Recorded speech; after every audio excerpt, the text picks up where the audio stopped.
Guys, welcome back. Lee and Ed here from Bait and Weight Outdoors. We're going to start a new segment called Two Tip Tuesday. We have two of our favorite, very simple tips we want to share with you today. So let's get right into it.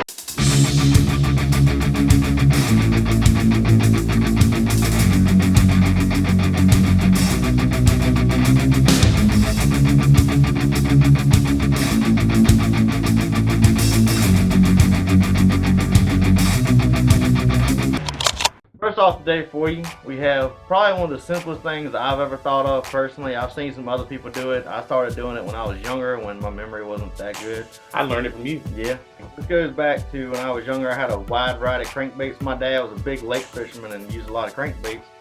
And I didn't know what depth the crankbaits dove, and I didn't know how much the crankbaits weighed.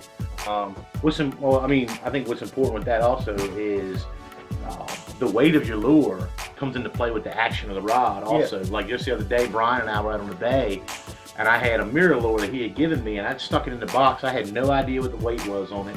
I didn't know much about the action of it, and I was fishing with too heavy of a rig. I couldn't cast it. I mean, even with the reel set up for the lure, if the rod action's too stiff, you're not going to get anywhere with it, right? So what do they need? Tell them exactly what it is you do. Here I have just a regular Sharpie.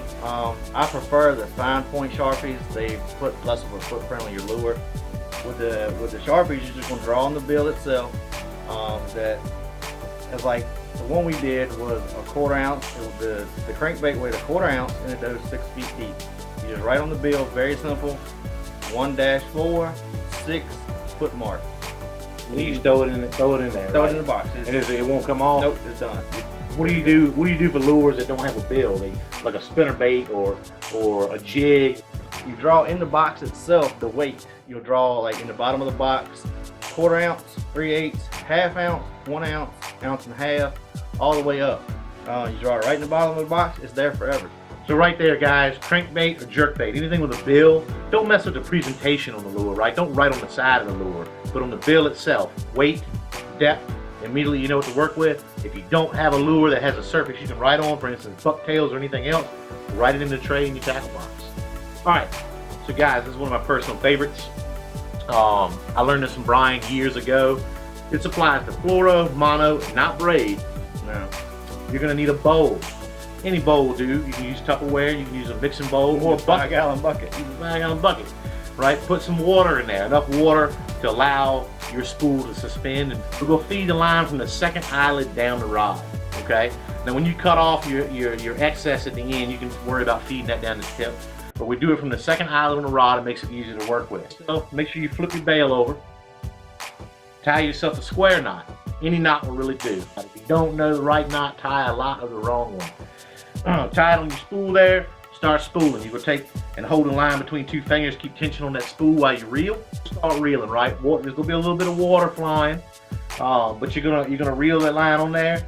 It's going to do a few things for you. It's going to reduce the memory in your line. It's going to help the line pack tighter on the spool.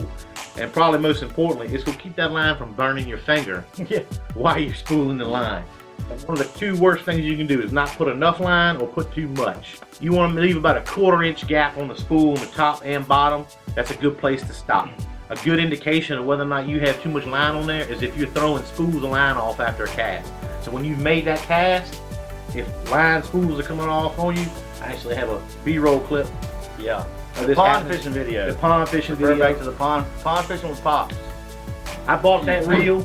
I bought that reel at Bass Pro Shops and bought the fluoro and asked them to line it for me. They put way too much line on that reel, and I knew it from the start. They don't submerge their line in water. So I was fighting memory, and I was fighting the spool coming off because there's too much line on it. Guys, that's been our Two Tip Tuesday. We're going to look to do this series in the future. We're going to try and release these on Tuesdays. We got 7 episodes coming up. And we got many more ideas. We got our video out on the bay, striper fishing on the bay. It was a very good day. Yeah.